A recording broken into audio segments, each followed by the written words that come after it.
child gave me everything I wanted and more. Now we have Hu Tao. Birthday, July 15th. Affiliation, Wangsheng Funeral Parlor with the Pyrovision, the 77th director of the Wangsheng Funeral Parlor. She took over the business at a very young age. All right, let's check it out. Character details. The 77th director of the Wangsheng Funeral Parlor, a young lady, manages the parlor's operations. Despite her position, she's an amiable person who puts on no airs. Her antics are as plentiful as the sands of the Yaoguang shoals. She never ceases to shock people with her countless bizarre ideas. Hu Tao may seem like all play and no work, spending every free moment in leisure and being widely considered as a laissez-faire business owner. It is only during funeral ceremonies where she personally leads her undertakers through lamplit alleys as she shows her dignified and solemn side. That was kind of established with the whole, you know, with Big G and that whole in her entire character story. Character story 1. Funeral ceremonies allow mortals to leave this world with dignity, and Liu's Wangsheng Funeral Parlor is said to be painting the last strokes of the scrolls of people's lives in the most respectful way. Traditional funerals include multiple steps such as holding a wake, burial, putting a memorial plaque, all of which are subject to strict rules. Regardless of their social standings and level of wealth, all who depart deserve a ceremony that would do them honor. This is the Wangsheng Funeral Parlor's client service philosophy. One would think that such a reputable organization ought to be led only by an individual of utmost learning and sagacity. Yet the heavy mantle of the 77th director has fallen on the shoulders of a young lady like Hu Tao. She has got quite a reputation in Liyue. Whenever someone mentions Hu Tao, their neighbors find it incredibly hard to navigate the conversation. Although she is widely praised for her wit and shrewdness, her eccentric notions are not as welcome, as she often lets her imagination run wild. As a 3-year-old, she would read every volume of classic texts while doing handstands. At age 6, she would cut classes and fall asleep in coffins. When she was 8, she started living in the parlor and learned the etiquette of funeral ceremonies. One would never use the words measured to describe her behavior. During her teenage years, Hu Tao was tasked with conducting a funeral ceremony for the first time. The parlor's undertakers and the consultants were anticipating her debut with their stomachs in knots as they were suspended over the peak of Joyun Karst. Oh God. It's like, yep, that's how they want to go. And like their afterlife is in Hu Tao's capable hands, apparently. Oh my God. Yeah, she's pretty out there. I mean, we've seen that she has a very realistic and caring side, and she takes her work very seriously. And that's, you know, the first half of her character quest, I was a little like, eh. But I think a lot of the character quests are like, yo, they had us in the first half. I'm not gonna lie. So I ended up really liking Hu Tao's character quest by the end because of that. Character story 2. Fortunately, Hu Tao treats the parlor's operations with the utmost importance, as is always looking to grow her business. At the Wangsheng Funeral Parlor, the living give us mora to see the dead on their way. We have a responsibility to both parties, so we gotta make sure both sides are happy. When it comes to the parlor's rules, Hu Tao knows them like the back of her hand. Every day when the parlor closes its doors, Hu Tao invites consultants from different walks of life to pass their teachings on to the undertakers. The funeral tradition is like science. It can't be performed based on impressions and personal habits. Of all of the lecturers, Zhongli is the most revered one. As such, his lessons have proven to be the most effective in cultivating the competence of Wangsheng Funeral Parlor's undertakers. Despite often being teased by Hu Tao due to his old-fashioned style, he is the person that she trusts the most. I mean, it's a good thing that he died because he fell on her lap. You know what I mean? It's kind of funny. It's like him dying was probably one of the best things that ever happened to her business, which again, you know, the whole concept of like dying and the funeral parlor and all that stuff, it's kind of serendipitous when you think about it. Apart from that, Hu Tao always instructs her undertakers to respect the client's wishes and not insist on any particular form of funeral. Some clients want nothing more than a peaceful ceremony. Some opt for a more lively show of events. There are also wealthier clients that would request a funeral arrangement of the most pompous kind. The services we provide have to be tailor-made according to the client's needs. Ever since Hu Tao took over, the parlor's operations have been solid and reliable, with ceremonies conducted so tactfully that quite a few superstitious people in Liyue have changed their attitudes towards funerals. Even so, Hu Tao still has a tendency to wander off, disappearing as soon as the undertakers are busy listening to lectures. The hobbies and interests of this young director are just as eccentric as her personality, and yet it is difficult to say with certainty if these activities are of a pure leisurely nature. Hu Tao's shadow can be seen in the moonlight docks or at the highest, most precarious viewpoints in the mountains, where she likely is to take scenery and shape her thoughts into beautiful poetry. She loves to roam freely at night, looking for inspiration. When it strikes her, no matter where she is, she cannot help but compose a poem on the spot. Oh yeah, when the sun's out, bathe in sunlight, but when the moon's out, bathe in moonlight. Yeah, I think those are one of those top tier poems they're referring to. If they are particularly lucky, the traveling merchants taking respite around the stone forest can spot a mysterious girl keeping herself amused in solitude. Hu Tao can play a 4-person card game accompanied by no one for hours on end. That said, the joys of engaging in such activities remains a mystery to all but Hu Tao herself. She's a unique one, that's for sure. I mean, she gets the job done, she enjoys her job, she takes it seriously, and she's got a playful side. So, you know, you can't, you know, and she's pretty young too, so that's to be expected. Character story 3, the Ministry of Civil Affairs is guarded by 2 lifelike stone lions, a symbol of power and authority. However, Hu Tao, who happens to be passing by the ministry building one day, saw them in a different light. At first, she examined the lion with a thoughtful look, then soon enough, her pensive face gave way to a wide smile as she slapped them on the forepaws. From that moment on, Hu Tao often visited and pets the stone statues. Not only would she talk to them, she also gave them pet names. Whiskers for the one on the left and Mittens for the one on the right. Trivia like that is pretty interesting and very personalized to a character. I just think that I like those little fun facts about certain characters. Like, that's the shit that I really gravitate towards, which is why I want to read all of these, because you learn something interesting like this for everyone. On occasion, she would even bring a bucket of water and a big brush to bathe them? Really? These are yo, she must be seeing these guys as living, breathing, thriving lions, man. Each moved so carefully and deliberately that one might think that they were at her actual pets. Yeah. As it happens, another feline, a living and breathing calico cat, could be found enjoying the local delicacies in front of the Xinyu kiosk, not too far from the ministry building. One day, some city folks began to play with the restaurant's favorites, presenting an interesting foil for Hu Tao's peculiarities. Met with befuddled gazes of the bystanders, Hu Tao showed unwavering confidence. Sure, your kitty's cute, but the same can be said for my Whiskers and Mittens. Their fur might be hard, but they're still just as fluffy. Any animal that brings people joy may become a pet, and when it comes to majestic looks, your little furball simply can't measure up to my lions. Suffice to say, this explanation was met with even greater consternation from the onlookers. Yet the group of people shocked the most often by Hu Tao's antics were the ministry guards. Soft footsteps could be heard in front of the building at around midnight. Initially, the guards suspected that there had been a thief preparing to rob officials. To their unceasing surprise, it turns out it was just the young lady playing with the stone lions. Is Hu Tao okay? You good, Hu Tao? You need to talk to somebody? There are actual living, breathing flesh people, living meat people just like you. The guards were faced with an even bigger conundrum when, once everyone was reluctantly got used to her presence, Hu Tao discontinued her visits. That meant that the responsibility of cleaning the statues fell on the guard's shoulder. Damn, she was just free like labor for them. Subsequently, they decided to keep guard by the lions for many days, anticipating Hu Tao's return. Once they finally had the opportunity to ask her why she would not visit anymore, they received the most absurd of answers. Whisker and Mittens are adults now and can take care of themselves. Excuse me, I'm running late for my heart-to-heart with the statue of the 7 regarding the meaning of life.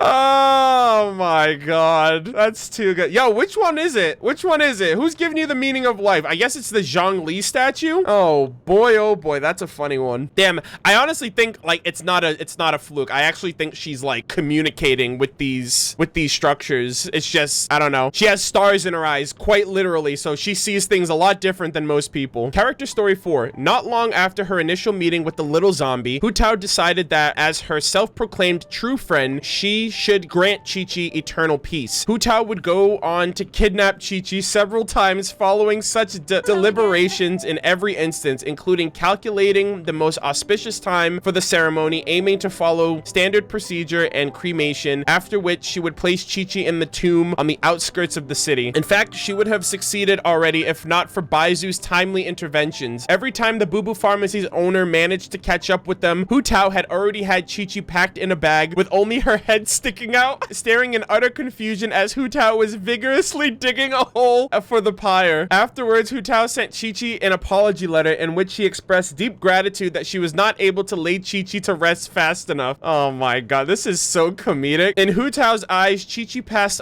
away a long time ago, but has been trapped in this world and cannot free herself from her eternal suffering. Baizu, for his part, has grown even more reluctant in his pursuit for eternal life. I forgot to mention that during Chi-Chi's thing, but a part of me was like, Chi-Chi technically is gonna live forever, so maybe that's why Baizu wants to study her. Oh boy, oh boy.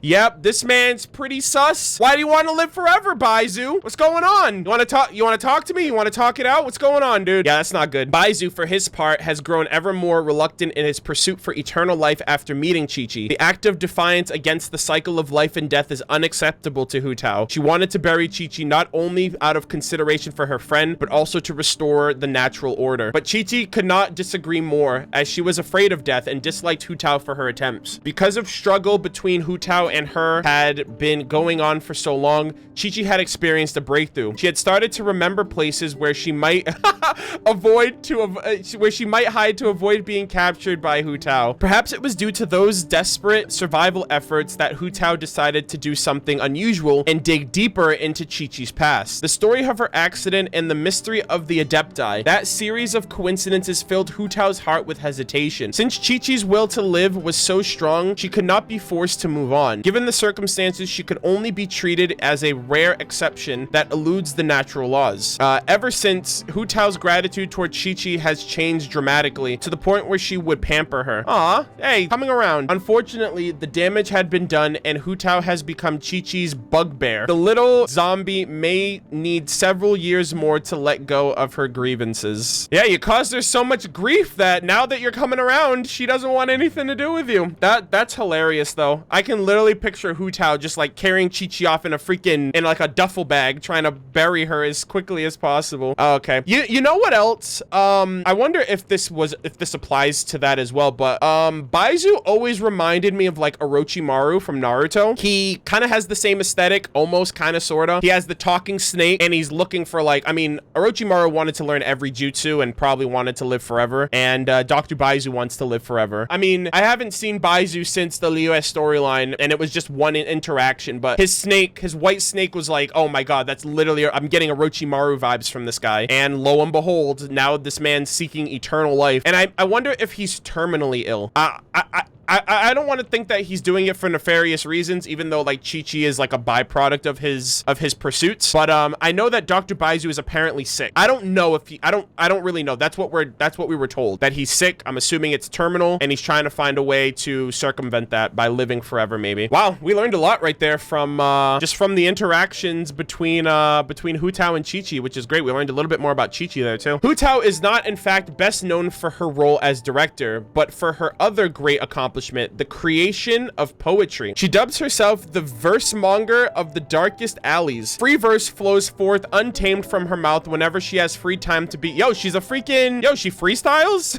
The Hilly Tune is Hu Tao's most famous work, well loved not only by the people of Liyue, but even on the lips of children as far as Chingsei village as well. Hobbyists and critics alike were greatly surprised by the simple yet profound originality of the Hilly Tune and its creation, and went to Wen Book House. Dude, why is everything start with a W? Wan Wen, Wan Min, Wang Shen, Wu Wang, Wang Shu. Like, are there any other letters that they could have as, like, for these establishments? It's so hard. Like, I always get tongue-tied because of that. And went to Wan Wen Book House in troves in search of the work of this great poet. Oh my gosh. Unfortunately, Hu Tao's anthologies named Fiddlesticks and Of Common Lives respectively have yet to be published. Xing Cho, ever immersed in books, also wanted to meet this strange person, and so chose an auspicious date to meet, bringing a gift with him. Xing Cho knows everybody in Liyue, dude. Xingqiu is the people's champion. The two hit it off immediately, and they exchanged pointers and impromptu poetry in Wang Shen's main hall. And when faced with the poetry of Xingqiu's traditional artistic bent, Hu Tao could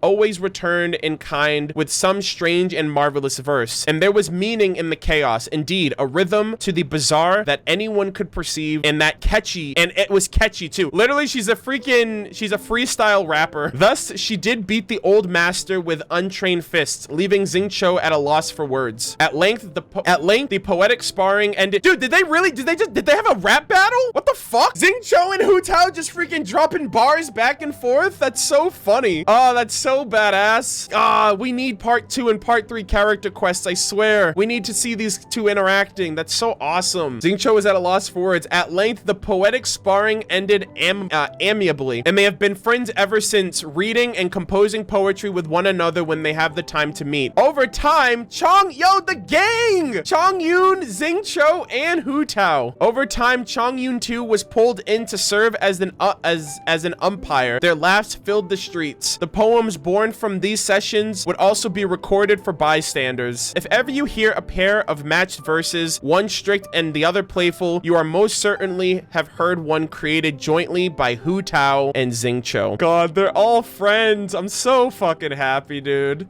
This is so wholesome, man. This is so wholesome. Dude, Xingqiu's one of the best supports in the game. Chongyun, I love him. Hu Tao's so intriguing. It's great to just see these. I mean, I wish I could see more of their interactions, like in-game, like with cutscenes and stuff like that, and quests and all that jazz. But this is so cool. Like, now I actually know a lot more about their relationships on and off the battlefield, which is super awesome. Yeah, it seems like everyone in Liyue knows each other to an extent. Like, Shangling knows a couple of them. You know, Shangling and Chongyun have had interactions. Kaching knows about like Xinyan and actually likes her music. Yeah, it's like everyone is connected in Liyue. It's really cool. It's very different from the dynamic of like Mondstadt. Like everyone's kind of like doing their own thing in Mondstadt, but in Liyue, everyone's so interconnected, and it feels like it makes the world feel more alive because of that. Harmony hexagram hat. This hat is somewhat on the hard side, and the insignia of the Wangsheng funeral parlor adorned its front. Oh, this is the hat she's wearing, I guess. It is said that the hat was passed from the 75th director to Hu Tao. Wait, what happened to the 76th director if she's the 77th? However, that director was large and had the head at least 2 sizes larger than hers. Ultimately, Hu Tao had to spend the entire day and night to modify the hat to her with her own hands such that its dimensions would fit her. When she meets others, she tells them this hat is magical, upholding good and repelling evil, and is a bringer of peace. The Undertakers laugh and leave it at that, but the 77th director clearly does treasure that hat. No matter the rain or storm, or if Hu Tao returns late covered in muck, that hat still remains spotless and clean. The plum blossom that adorns the side of the hat is plucked from a plum tree that Hu Tao planted and grew herself. Its creation process is as follows: pluck and air dry, then paint, lacquer, and outline carefully before sun drying for 3 days, and voila, a beautiful accessory, soft to the touch and bearing a delicate fragrance. Oh, I see it now on the side there, with the red. It's like right above the charm that she has on it.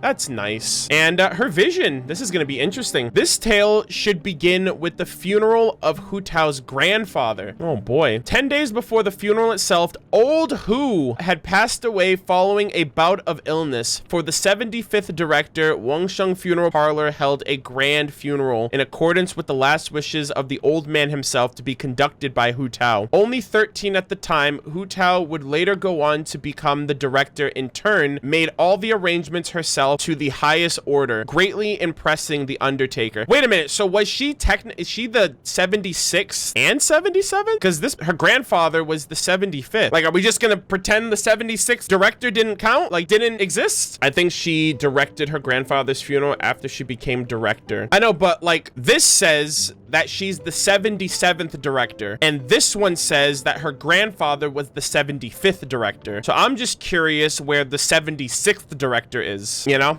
Anyways, her father most likely? Okay. I guess it goes down the family tree. So grandfather 75, father 76, and then Hu Tao 77. Only 13 at the time, Hu Tao would later go on to become the director in turn. After the funeral, the 13-year-old Hu Tao grabbed her traveler's bag and crept out alone in the dead of the night. In her bag was only a few rations, some water, and a means to create some light. She was heading to a mysterious and seldom seen frontier. Heading straight to Wu Wang Hill, one may arrive at the border. It is the line that separates life and death, the secrets of which have been managed by Wangsheng Funeral Parlor for generations. According to legend, it is a place where the souls of the past relatives and the spirits of those with unfulfilled aspirations linger. For Hu Tao, her journey was a chance to see her grandfather once more before he departed forever. For 2 days, she journeyed unceasingly before finally arriving at her destination, yet was unable to locate her grandfather upon arrival. Between the innumerable spirits she walked, but not one of them resembled the old man. She stayed there the whole day before falling asleep in exhaustion, awakening in the night to a night sky and heavy dew. Around her were gathered a few lone spirits, clapping and laughing. Silly girl, why would old Hu be here of all places? What were you thinking looking for your relatives here? Not one to be swayed so easily, Hu Tao continued to wait day after day, her rations gradually disappearing and her water supplies draining away. But her grandfather did not appear. In the end, it was a little old woman who came to her. She laid eyes on the exhausted Hu Tao and smiled as she spoke. Look at your stubbornness. You're exactly like old Hu. It's a shame, but none of the Wangsheng Funeral Parlor directors would ever linger here.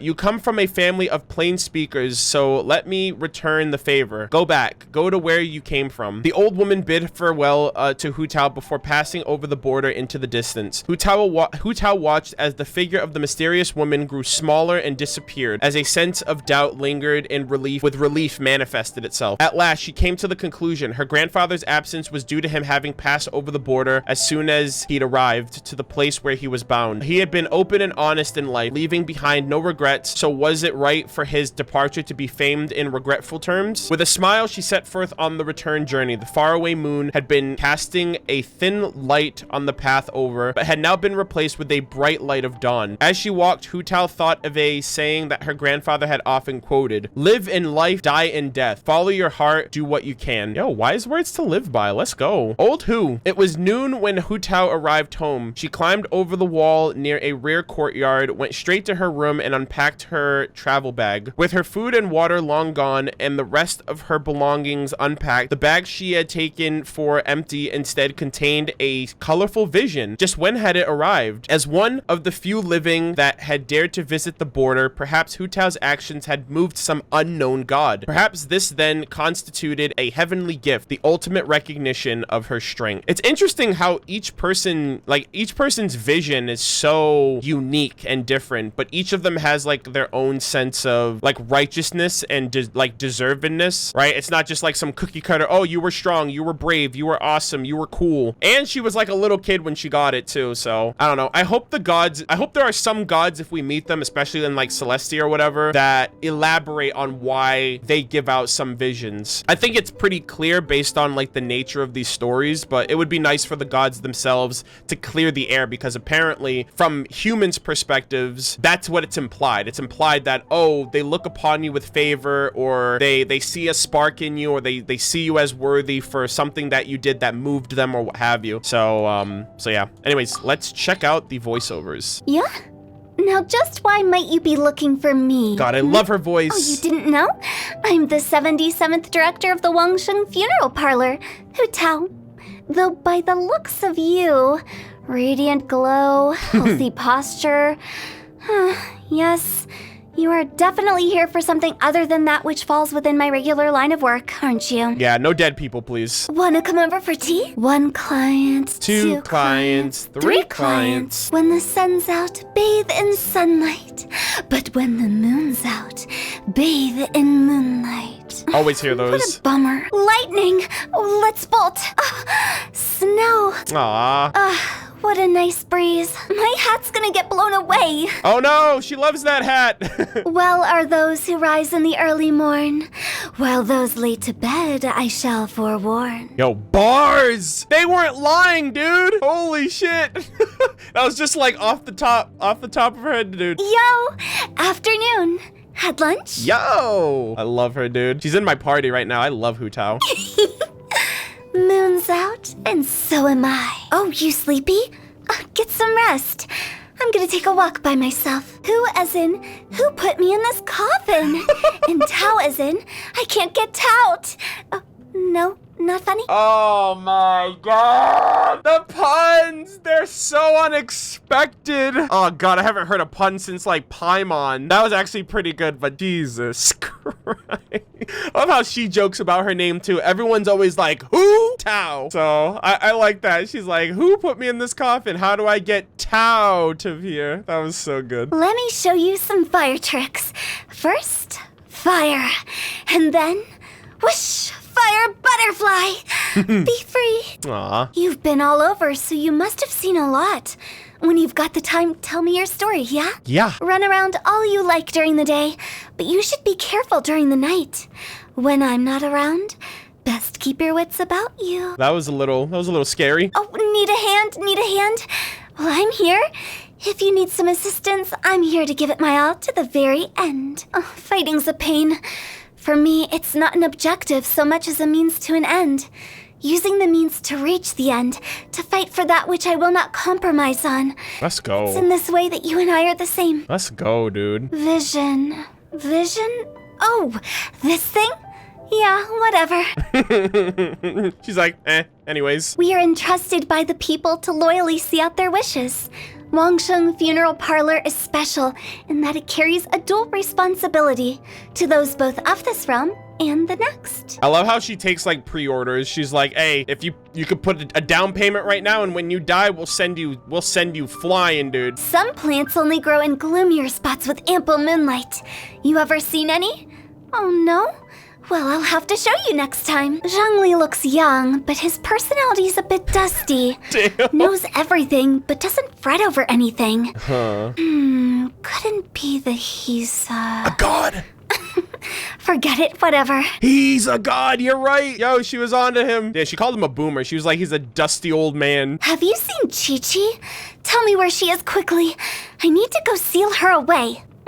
Baiju. Ugh, that guy. Come on, everyone's giving me one-liners about Baizu. I want to just know more about him. Tianchun Ningguang. Well-off, radiant gaze, exquisite face, in the know and capable of anything. Damn, speaks highly. Beidou is well known in Liyue. She doesn't know me, but that's cool. Me just knowing about her is enough. Aw. Oh man, I really do want to make friends with her. I mean, you're already friends with Xingqiu, you're friends with Chongyun. I think Beta would like her. Damn, dude, we need to get these two. This is the crossover we've been needing. Hu Tao and Beta. Hey, who's with me? I hear Master Xingqiu is writing a book. Standard novella or a ghost story? I think I should go tell him about all the things I run into. That'd make for a really good read. All yang and no yin? Huh. Who knew such people existed in this world? Yeah, Chongyun, my boy. What would I know of the Adepti? Ay, that kind of stuff is top secret. Ay. Don't come asking me about it. Oh man, that's funny. I love just how like nonchalant she is. The Yuheng Kuching, she's quite hard to talk to. She's so uptight. Really makes me want to mess with her. Oh. She wouldn't knock me in the head with her sword though, right? Or would she? Yeah, I wouldn't do that if I were you. Kaching, I wouldn't do that. You know what I mean? But if you want to be buried in your own funeral parlor, go for it. Xiangling's a riot. Only a little boo and she jumps. She's so easy to scare. Being in the industry that I am, I just love these kinds of people the most. Gotta keep it in check though, in case Guoba ends up toasting me instead. Yo, we need a grudge match. Yo, just send your two buddies together, just Goba versus like your little ghosts. That'd be pretty cool. Silly churl, Billy churl, silly Billy, hilly churl, frilly churl, willy churl, frilly willy, hilly churl. I did not know there was a full song to that. I only hear the silly churl, Billy churl, silly Billy, hilly churl. Woo! Like her idol one. I did not know that she had like the full one. That was pretty pog. Versemonger of the darkest alleys. That's me. God damn, dude, she's freaking killing it. If you ask me, there's nothing hard or scary about working at Wangsheng Funeral Parlor. It's just a pain is all. It's a shame others see us going out to work at night and just don't understand. That's what scares them. You all just don't understand. Why doesn't anyone understand Hu Tao? I'm Wangsheng Funeral Parlor's 77th funeral director. My grandfather was the 75th. First thing I took over was funeral affairs. Surprising, huh? And just like that, it's already been a few years. Time really does go by so quickly. Wait, so it's only been a few years? So how old is she? He died when she was 13. So she said a few years. I'll say maybe like 5 to 7 years maybe. Yeah, she's probably like 18, 19 maybe. Listen to it in Chinese. I got rid of all of the other languages in my game besides English because I only listen to the dub. Like I play this game dubbed. So I just decided to get rid of the other languages to free up some space. Balance must be maintained, and yet destinies remain variable. Death has its own rules, and yet is still hard to predict. Remember, no matter where, no matter when, no matter what the reason, one should never poke fun at death. Only once you know and respect death can you truly understand the value of life. This is the Hu Tao. Like, dude, she might be weird, she might be goofy, she might be misunderstood, but like, she is so real, dude. She is so, like, there's so much that you could, like, she's just such a great character. I don't really, like, that's like some of, like, that's like one of the most, like, realest things I've heard in the game from a character. That's like wise beyond her years. She's like 19 years old, and she's like, yo, I already know. A bright moon aloft amid the vast, clear skies. Moments like these are just perfect for writing poetry. Yeah, yeah. I gotta find something fun to do. Sitting around doing nothing is a fate worse than death. So she doesn't like being bored. La la la la la. Steamed fish with a side of prawn dumplings. God, she has such a personality too. Chingshin slime condensate. Ugh. Surely this is Xiangling getting payback. I was just about to say, that sounds like something Xiangling would love, so... Oh yeah? Oh yeah. Yeah, this is good. Thanks. I never imagined that I, Hu Tao, could ever be like this. Energy like a rushing torrent. A heart soaring like a gliding eagle. I feel great. If I reach my full physical potential, then the next test is of the heart. It's largely thanks to you that I've been able to step foot into this uncharted territory. It is here that heart and soul are as one like clouds. Death is a constant for all among the multitudes that sit beneath the heavens. I could learn, like, everything. Like, I don't know. She's so wise beyond her years. It's crazy. I really, so I had an idea to go into, like, the new, like, the 1-year anniversary of Genshin of, like, my top 10 favorite characters. And, like, I am so moved by all of the characters that I've experienced their, like, backstory. Because I've played as 90% of the roster pretty extensively. At least all of these characters, I can at least say I've had a considerable amount of playtime in to know if I like or dislike their gameplay. I can't really say for sure that I know every character down to a T. I did Hu Tao's character quest and I really liked it, but I still feel like there was a lot missing. Reading all of the flavor text here really fills in these gaps and really makes me appreciate the writing of the game, just like the characters' place in the world and like their history, their past, their upbringings, their, you know, their motivations, their struggles, and like everything that makes them who they are. And I really liked I was so like I was like apprehensive about Hu Tao's character quest when I first did it, because I was like, I wasn't really feeling it. I was like, what is this leading up to? But then it really took it to the next level for the second half, especially with how like her business works and how serious she takes it. I think Hu Tao is great. I think she's awesome. She's really fun. I love her design. She's really fucking broken. But yeah, I loved this. This was awesome. And we still have more to go.